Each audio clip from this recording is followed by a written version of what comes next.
My talk is Species, Businesses, and Ecosystems. And in this talk, I'll draw parallels between how animal species and businesses manage to survive in their respective ecosystems. All animals living in an ecosystem are part of a supply chain, which is called a food chain. The Silk Route, which ran from Europe to China, was the first global supply chain. China is now developing road and rail connections across Eurasia, which is likely to increase the world's GDP by $7 trillion per annum. Man thinks that we are the only titans of industry, but what if I was to tell you that the humble ant beat Toyota in mastering the supply chain? Or that a finch shares similar dynastic traits with Volkswagen? We have a lot to learn from how the natural world runs businesses, and that thought is what I want to share with you today. To start off, I'll look at how the sand people run a business, and then look at parallels with how animals run their businesses. Understand that environmental ecosystems are complex supply chains, and that ecosystems sometimes become unstable, and how barriers to entry from competition forces adaptation or extinction. Then look at ecosystems, specifically grasslands and business ecosystems. And then look at co-evolution, how predators and prey play catch-up. Then look at extinction or dynasties, two different paths in evolution. Then look at how the British automobile industry went extinct, and how some dogs run their businesses. And finally, end up with looking at the success of the domestic dog. It's instructive to look at how the sands people go about doing business in an arid ecosystem. A lot of their business methods are shared by animals. This is Kubu Island in the central Kalahari Desert of Botswana. It's a rock island on a salt pan, just rocks and baobab trees surrounded by salt plains, one of the harshest environments in the world. An ecosystem where the sand people know how to survive. It is their marketplace. The sand operate a company. Their customers are the zebras and antelopes. Their competition is the pride of lions, which wants the same prey. They have the safeguard that the competition doesn't knock them out of the marketplace. And they need partnerships and alliances, such as the baobab tree, from which they gain valuable resources like honey. Animals have a marketplace where they run their businesses.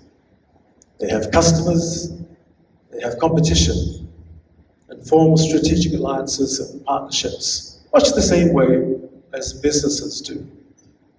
And as with human customers, some animal customers are more difficult to deal with than others. And they certainly have competition, other carnivores vying for the same customers, their prey, sometimes take over what is rightfully theirs. Some form partnerships, much the same way as businesses do, to work together towards an end goal.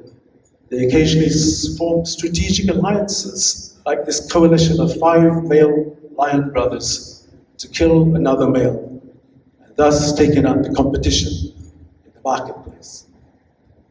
In the wild, male lions set up a territory and mark their borders with the scent of their urine, and the sound of their roar is their barrier to entry. The sign is up, quite plain to see. No trespassing, except to lionesses in heat. Some supply chains or food chains are fairly straightforward. Others are more complex. Basically, ecosystems are complex supply chains which create a food web. A food chain is a sequence of possible ways that living things can reuse and reprocess by producers and primary consumers to enable more complex living things, the secondary consumers, to develop and to finally die and decompose. The automotive supply chain includes thousands of supplier networks to the final assembly, market channel, and finally to the customers. A fairly complex operation. Next to humans, leafcutter ants form the largest and most complex animal societies on Earth. A large nest can contain 8 million individuals. That's the size of Bangkok.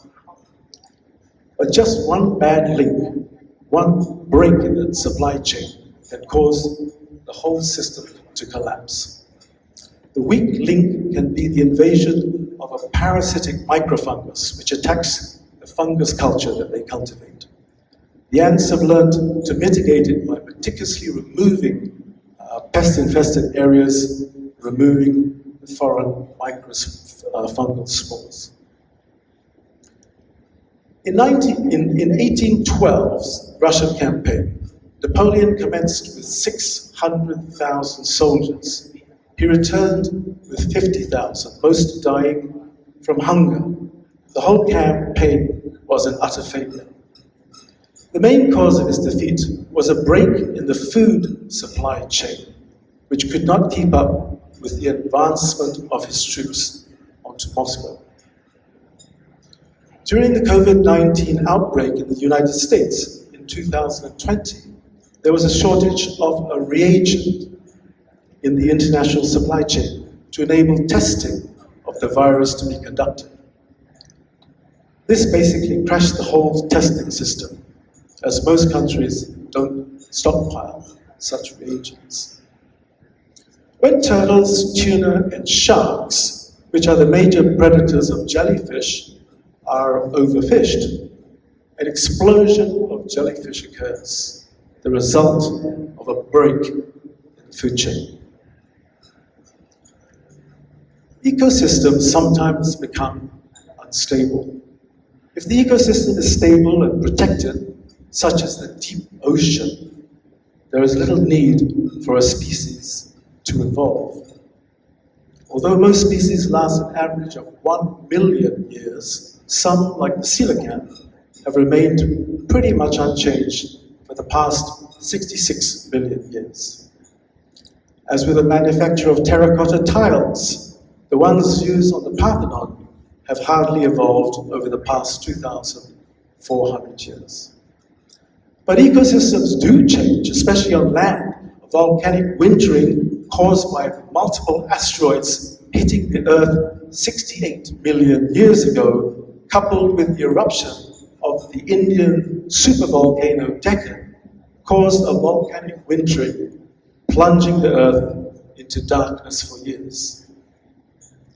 For natural ecosystems collapse when environmental conditions change too radically, which in this case led to the end of the Cretaceous period and the dinosaur dynasty, but created a vacuum for the mammals to take over the ecosystems vacated by the dinosaurs, which previously the barriers to entry for were too high.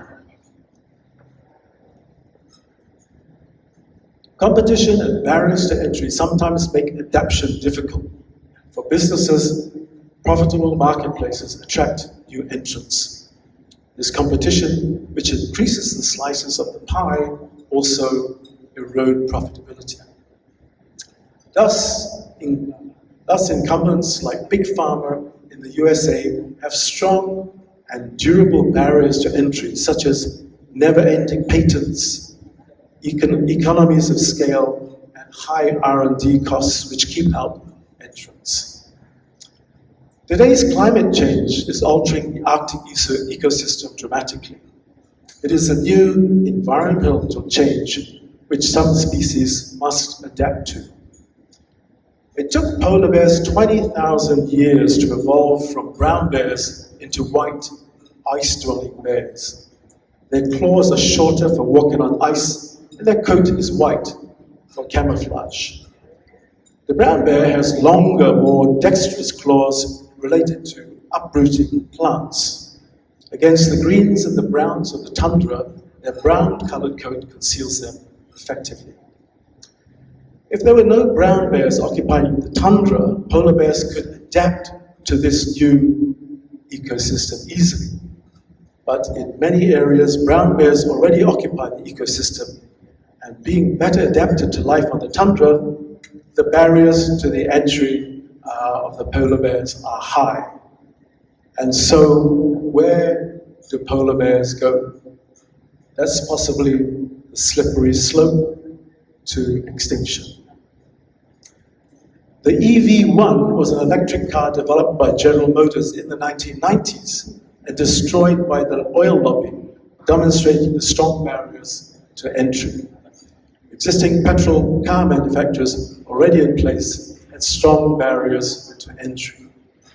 Ironically, 25 years on, in spite of support for fossil fuels, but due to a refinement in battery technology, the sales of electric vehicles is now rocketing.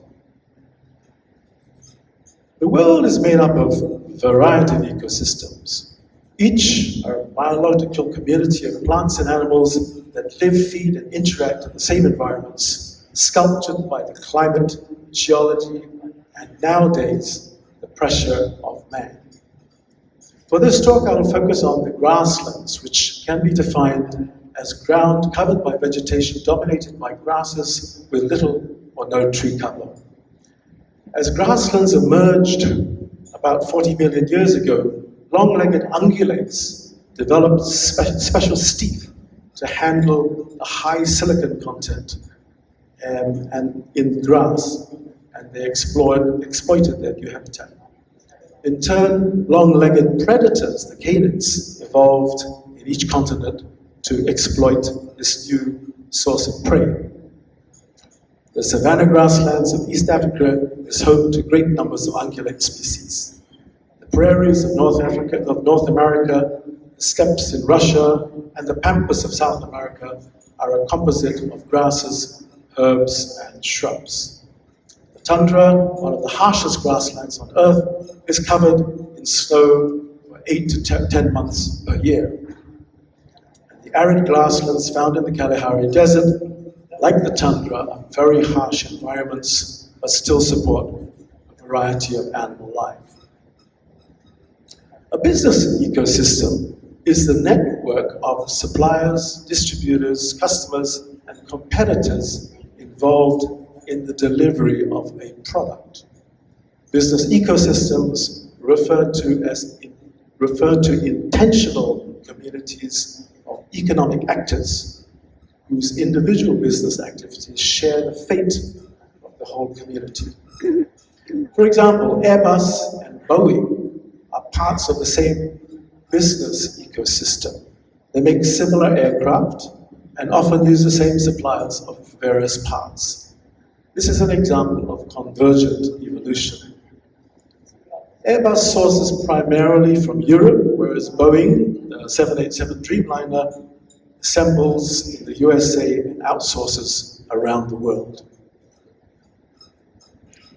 Coevolution is a process where two species evolve in tandem by exerting selection pressure on each other. As the grasslands emerged, the ungulates evolved to exploit the new habitat. In turn, the canids evolved in each continent to exploit the ungulates. Pronghorns, running at 90 kilometers an hour, evolved on the great prairies of North America. And they were hunted by the fastest land predator, the North American cheetah, who could clock 100 kilometers an hour. This was coevolution.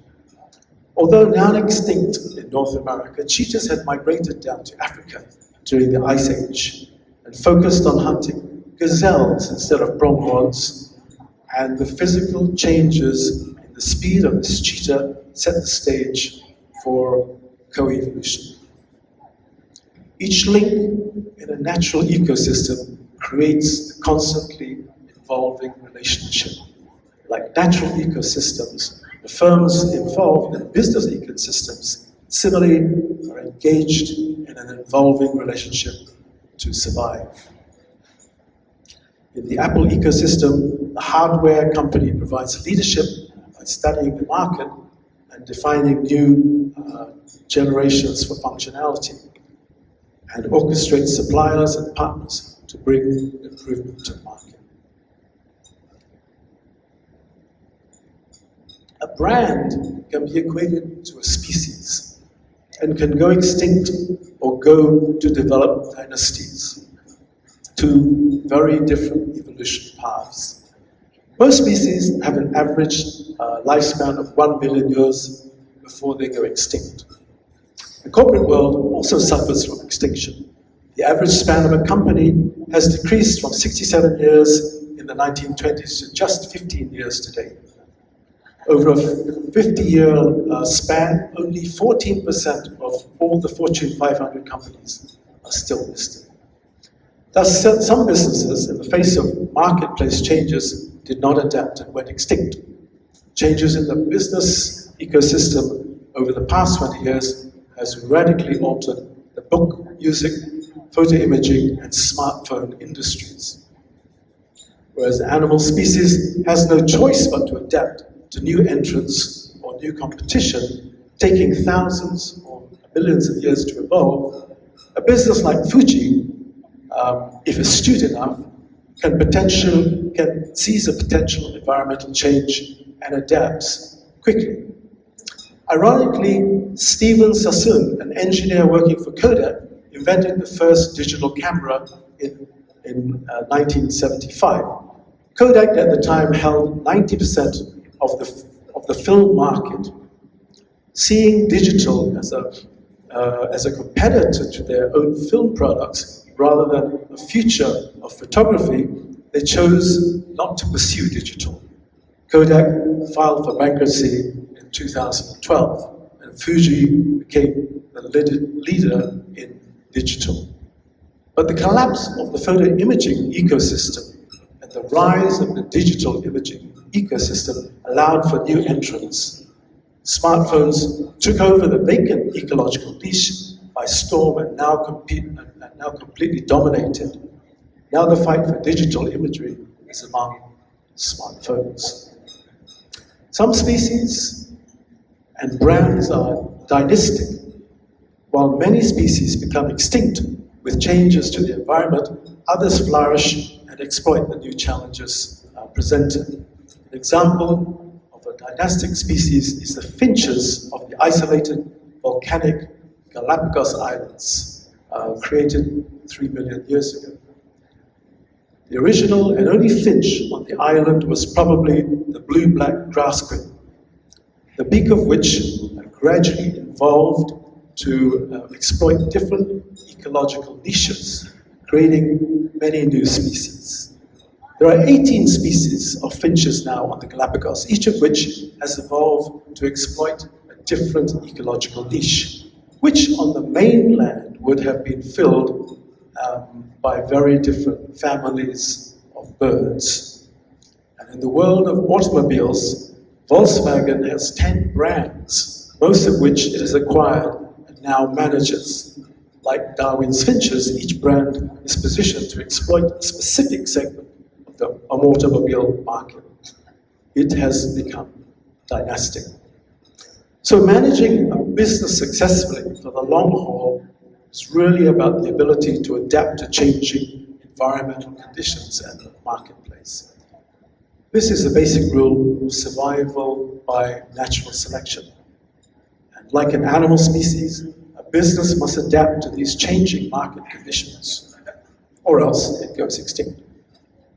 So let's look at the evolution of the British automobile industry and how the the changing marketplace conditions caused its extinction. Horse carriages were the main form of transportation up to the 1880s, which was all very charming except for the poop, which had to be collected and disposed of, but then we traded it for smog. The first car was developed in 1885 by the German company Benz. Handmade cars were a labor-intensive way of production. Then Henry Ford introduced the production line in 1908, which was copied in 1934 by Morris garages. Before mass-produced cars, customers had to be fairly rich to buy a car. But once mass production came online, Ford cars were within the reach of the man in the street. In the 1950s, the UK was the second largest manufacturer of cars in the world, after the USA, and the largest exporter, especially to the British colonies, and had some of the most coveted marquee brands worldwide, like Rolls-Royce and Jaguar. However, in the subsequent decades, the British auto industry experienced a great change in its business ecosystems, with competition from Japan, Germany, and France entering the home market with other competitive competition in the colonies, and now also having competition from the European Economic Community. In the 1968, British Leyland was created to try and regain Britain's world position in the car market by a merger between British Motor Holdings and Leyland Motors. This merger resulted in competing models where similar cars were built in different factories around the country, lacking economies of scale or part sharing, and badge engineering models where the same car is sold under two different brand badges. Coupled with aggressive trade unions, strikes over cumbersome management policies, as a result of this inability to get tribal loyalties to their older brands, the demise of the British auto industry gradually occurred. And although the players were aware of the changing business ecosystem from the 1960s and up to the 1990s, no one appeared to have addressed it quickly or articulately enough to prevent it. So let's finally get on to how dogs run a business. The first canids appeared 10 million years ago in North America, being the size of a modern jackal. 8 million years ago, the Bering Land Bridge allowed the canids to radiate to Eurasia and Africa, and 3 million years ago, the Isthmus of Panama allowed canids to invade South America. So let's look at a group of closely related canids: the African painted dog, the grey wolf, and the Bali street dog. They've all evolved from the same ancestor but live in very different habitats. The painted dogs are medium-sized canids living in the African savannas. The savannas is a marketplace where they conduct their business. They live and hunt in large packs of up to 25 animals, normally selecting a weaker member of the species, chasing it until it's exhausted, and finally tearing it to bits. Their customers are mainly antelopes, warthogs, baboons, but they are game for anything that they can tackle as a pack. They have competition in the form of other carnivores, like the spotted hyena and the lion, which are vying for the same prey. The advantage of hunting in a pack is that they can take down much larger prey, much the same way as corporations do, sharing the profits. They don't form strategic alliances with the competition per se, but they do share a meal together, splitting the profits. The grey wolf is the largest canid and the closest relative to the domestic dog. They live in the forest grasslands of the North American tundra. Like the painted dog, wolves hunt in packs of up to 15 animals, running down and cornering their prey in difficult terrain. They feed on caribou and the young moose, bison, and muskox. For the prey animals, the best strategy is to stay in the herd, the young being kept in the center. The wolf strategy is to separate an individual from the herd and encircle it, and separate off the weak for the final kill. Wolves compete primarily with brown bears and lynxes for their prey base. Through co-evolution, the musk ox has developed a defensive strategy of forming a protective circle around their young. Then it's a waiting game as to which one will break ranks. Finally, let's look at the domestic dog. The Bali dog has been a separate and isolated gene pool over the past 5,000 years, one of the oldest in the world. The little white dog is my Bali dog, picked up from Sanur Beach, Australia, like many Bali dogs. And she is fairly small, being about the size of a jackal, intelligent and street smart.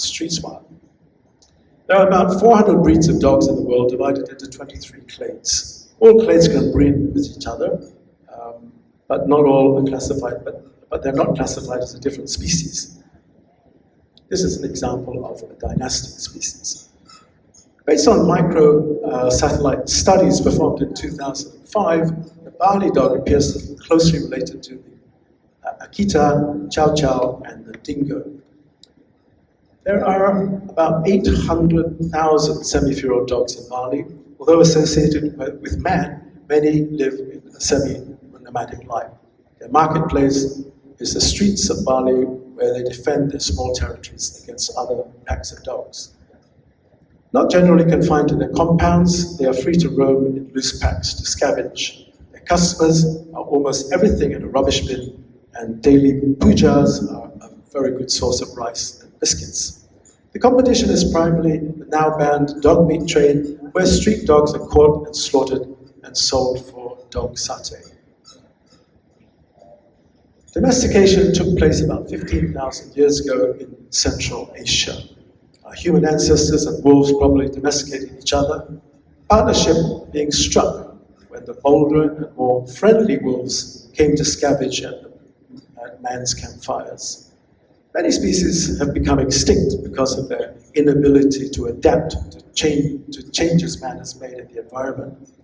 However, the domestic dog has excelled and adapted so well that it is now the world's most successful strategic alliance.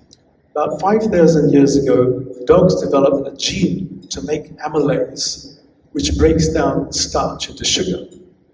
This was a period when our ancestors became farmers, growing wheat and rice and other grain crops. As opposed to the 900 million domestic dogs in the world, there are only 300,000 wolves distributed across North America and Eurasia, and only 6,500 painted dogs, which are now found in southeastern Africa.